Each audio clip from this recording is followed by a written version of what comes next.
Hello teachers, कैसे हैं आप सब। आज हम लोग साइंस को आगे बढ़ाते हैं और क्लास 6 जो कंटिन्यू है उसी को कंटिन्यू करते हैं। आज का चैप्टर जो आज का टॉपिक है वो प्लांट्स से रिलेटेड है, पौधों से रिलेटेड है और केवल 7 चैप्टर को मैंने लिया है क्योंकि अच्छा चैप्टर था और इससे क्वेश्चन अच्छे बने, तो इसलिए मैंने 2 चैप्टर को कंबाइन नहीं किया बल्कि एक सिंगल चैप्टर मैंने लिया है और अच्छे क्वेश्चंस हैं। आज हम लोग देखते हैं चैप्टर 7 प्लांट्स, अबाउट प्लांट्स के बारे में। पहला प्रश्न आपके सामने है, निम्न में कौन पुष्प का भाग नहीं है। पौधों में जो फूल आते हैं उन फूल का कौन सा भाग फूल का नहीं है। बाह्य दल, बी पंखुड़ी, सी मूलांकर, डी पुंकेसर। तो अगर हम पुष्प की बात करते हैं तो बाह्य दल पुष्प का भाग है, पंखुड़ी भी पुष्प का भाग होता है, फूल का ही भाग है। मूलांकर और पुंकेसर में पुंकेसर पुष्प का भाग होता है, मूलांकर पुष्प का भाग नहीं है क्योंकि मूलांकर बीज से संबंधित है, जड़ से संबंधित होता है। जब हम बीज वगैरह डालते हैं उसमें जो कह सकते हैं कि अंकुर आता है वही एक पार्ट होता है मूलांकर।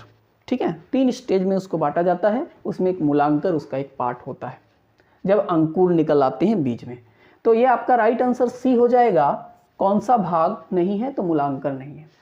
अगला प्रश्न है, निम्न में कौन स्त्री केसर का भाग नहीं है। स्त्री केसर का भाग नहीं है। बाह्य दल, बी बीजांड, सी परागकोश, डी अंडाशय। निश्चित रूप से बीजांड और अंडाशय तो है, पुष्प का ही भाग है। अब बचा बाह्य दल और परागकोश। तो पुष्प स्त्री केसर का अगर हम बात करें, स्त्री केसर के ये दोनों ही भाग हैं और स्त्री केसर में बाह्य दल और परागकोश का अगर हम कंपैरिजन करें तो बाह्य दल स्त्री केसर का भाग होता है लेकिन परागकोश नहीं होता है। तो सी इसका राइट आंसर हो जाएगा, सी परागकोश स्त्री केसर का भाग नहीं है। अगले प्रश्न पर आते हैं। बेसिक्स बहुत ज़्यादा हैं इसमें चैप्टर्स में। पत्तियों के संदर्भ में कौन सा कथन सत्य नहीं है। पहला, पत्तियों के सिराओं को सिरा विन्यास कहते हैं। दूसरा, पानी में वर्णवृंत और फलक होता है। तीसरा, पत्तियां सूर्य की उपस्थिति में ही मंड संश्लेषित करती हैं। और चौथा, पत्तियां वायुमंडल में उपस्थित जलवाष्प का कुछ हिस्सा भोजन की प्रक्रिया में ग्रहण करती हैं। अगर हम पत्तियों से संबंधित असत्य कथन को अगर पहचानेंगे तो पहला है, पत्तियों की सिराओं को सिरा विन्यास कहते हैं। बिल्कुल सही बात है। पत्तियों में जो सिराएं एक वैन टाइप की होती हैं, इस टाइप की आप देखेंगे तो उन सिराओं को हम सिरा विन्यास ही कहते हैं, ये बिल्कुल राइट है। पानी में वर्णवृंत और फलक होता है। कुछ पौधे पानी में पाए जाते हैं तो उसमें जो पत्तियां वगैरह होती है वो वर्णवृंत और फलक कहलाती हैं, तो ये भी आपका राइट है। तीसरा है, पत्तियां सूर्य की उपस्थिति में ही मंड संश्लेषित करती हैं। पत्तियां सूर्य की उपस्थिति में भोजन बनाती है और भोजन की बात यहाँ पर किया जा रहा है, तो मंड भी तो वही है जो ग्लूकोज के रूप में कन्वर्ट होता है, तो सूर्य की उपस्थिति में ही मंड संश्लेषित करती है, ये भी राइट है। चौथा, पत्तियां वायुमंडल में उपस्थित जलवाष्प का कुछ हिस्सा भोजन की प्रक्रिया में ग्रहण करती है, ये बिल्कुल गलत है। अगर प्रकाश संश्लेषण की प्रक्रिया देखेंगे तो रूट से जल लेती हैं। जल किससे लेती है? रूट से। और फिर वायुमंडल से क्या लेते हैं पौधे? वायुमंडल से कार्बन डाइऑक्साइड लेते हैं और ये मिलकर ग्लूकोज बनाते हैं। तो ये प्रोसेस होता है आपका। इस प्रोसेस में जलवाष्प की अगर बात किया जा रहा है तो रूट से जो जल पत्तियों में आता है, वो पत्तियों के माध्यम से वो जल जब सूर्य की किरणें पड़ती हैं तो वो पत्तियों में उपस्थित जल वाष्पित होकर वाष्प बनकर उड़ जाता है, ऊपर की ओर चला जाता है। ठीक है, फिर जो वर्षा के रूप में कन्वर्ट होता है, जो जल चक्र का प्रोसेस है। तो यहाँ पर जलवाष्प का हिस्सा भोजन में ग्रहण कभी नहीं होगा। जलवाष्प का हिस्सा क्या होता है? बाहर निष्कासित किया जाता है पौधों के द्वारा। तो ये आपका राइट आंसर है 4 नंबर, ये असत्य कथन है। आगे बढ़ते हैं अगले प्रश्न की ओर।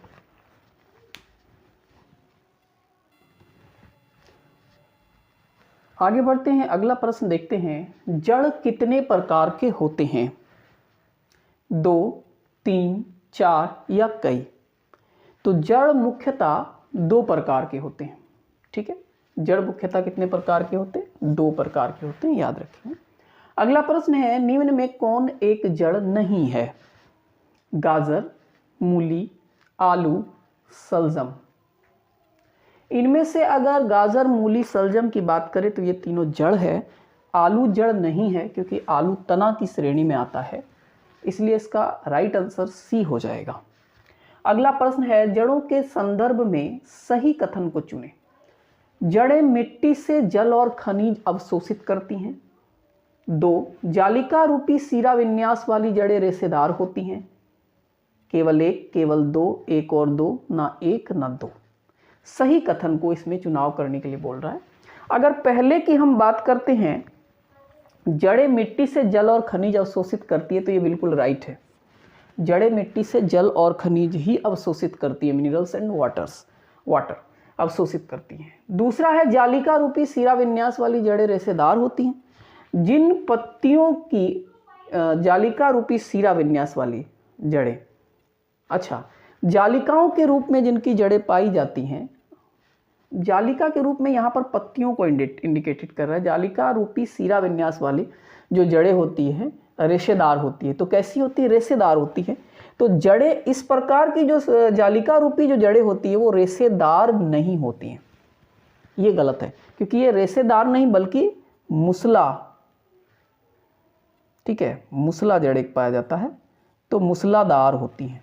तो इसका राइट आंसर मुसला हो जाएगा। इसका मतलब है कि केवल एक ही सही है, तो सही कथन का चुनाव तो केवल एक हो जाएगा। आगे बढ़ते हैं हम लोग अगले प्रश्न की ओर।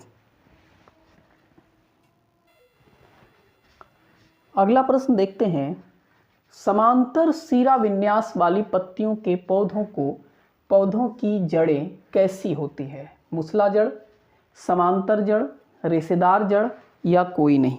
यहाँ पर समांतर की बात किया जा रहा है, समांतर सिरे की बात किया जा रहा है। तो समांतर सिरे की जब बात किया जाएगा तो इसकी जड़ें कैसी होंगी? इसकी जड़ें रेशेदार जड़ होंगी। रेशेदार जड़, समांतर सिरा विन्यास वाले पत्तियों की जो जड़ें होती हैं वो रेशेदार जड़ होती हैं। अगला प्रश्न है, प्रकाश संश्लेषण की क्रिया में पौधे कौन सा गैस निष्कासित करते हैं? तो इससे पहले भी क्वेश्चन में हम लोग ने डिस्कस किया था, जब प्रकाश संश्लेषण का पूरा प्रोसेस हमने यहाँ पर बताया था कि प्रकाश संश्लेषण की जो प्रक्रिया होती है, तो प्रकाश संश्लेषण की प्रक्रिया में जो पौधे होते हैं वो कौन सा गैस? ऑक्सीजन को रिलीफ करते हैं, ठीक है। और वही ऑक्सीजन जो निष्कासित करते हैं पेड़ पौधे, वही ऑक्सीजन को हम अवशोषित करते हैं श्वसन क्रिया में। तो इसका राइट आंसर क्या हो जाएगा? ऑक्सीजन। क्वेश्चन नंबर 9, तनों के संदर्भ में सही कथन का चयन करें। पौधों में जल तथा खनिज तनों के माध्यम से पहुंचता है। दूसरा है, पत्तियों द्वारा बना भोजन तनों से ही विभिन्न भागों में संग्रहित होता है। तो ये सही है, पौधों में जल तथा खनिज तनों के माध्यम से ही पौधे के विभिन्न भागों में पहुंचता है, एक राइट है। दूसरा है, पत्तियों द्वारा बना भोजन तनों से ही विभिन्न भागों में संग्रहित होता है, तो ये भी राइट है। लेकिन इसमें बेसिक के तौर पर एक चीज़ और याद रखेंगे कि तनों में जो जल और अगर हम जल और खनिज की बात करते हैं तो तनों के माध्यम से, लेकिन तनों में छोटे पतली पतली नलिकाएं होती हैं और उन नलिकाओं के माध्यम से वो पौधे के विभिन्न भागों में पहुंचता है, जिसे जाइलम कहा जाता है। तो ये भी आप बेसिक में नोट कर लेंगे कि जाइलम के माध्यम से ही जल और खनिज पौधों के विभिन्न भागों में पहुंचता है। और अगर भोजन की बात करते हैं तो ये भी तनों के माध्यम से पहुंचता है, लेकिन तनों में पाए जाने वाले फ्लोएम जो होते हैं उन फ्लोएम के माध्यम से ये पौधों के विभिन्न भागों तक पहुंचता है। तो इसका राइट आंसर क्या हो जाएगा? 1 और 2 दोनों ही सही है। आगे बढ़ते हैं अगले प्रश्न की ओर।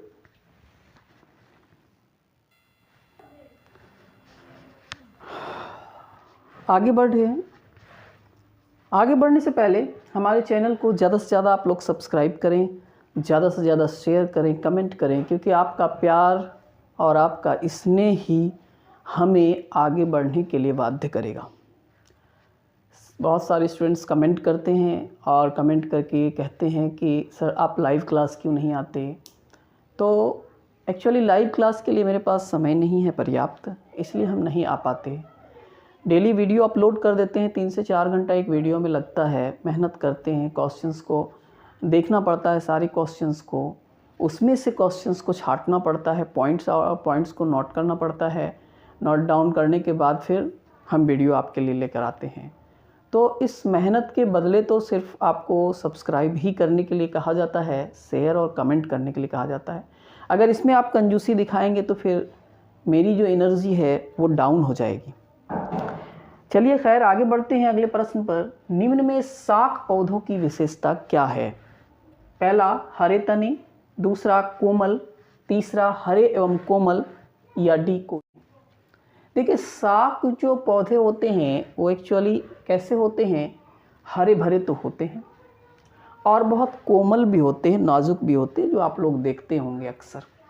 तो यहाँ पर हरे तने भी सही है, कोमल भी सही है, लेकिन यहाँ पर तीसरे नंबर में हरे एवं कोमल दोनों दिया है, तो यही सबसे बेस्ट ऑप्शंस है आपके पास। हरे एवं कोमल दोनों उसकी विशेषताएं होती हैं। क्वेश्चन नंबर 11 में पत्तों के चौड़े भाग को क्या कहते हैं? फलक, पर्णवृत्त, सिरा या सिरा विन्यास। तो पत्ते के जो चौड़े भाग होते हैं उसे हम लोग फलक के रूप से जानते हैं। फलक इसका राइट आंसर हो जाएगा। अगला है निम्न में प्रकाश संश्लेषण की क्रिया में क्या आवश्यक है? तो इससे पहले भी हमने एक बार बताया कि प्रकाश संश्लेषण की क्रिया कैसे होती है। जड़ से जल लिया जाता है और वायुमंडल से कार्बन डाइऑक्साइड, सन का प्रेजेंट होना ज़रूरी है और इसमें पत्तियों में क्लोरोफिल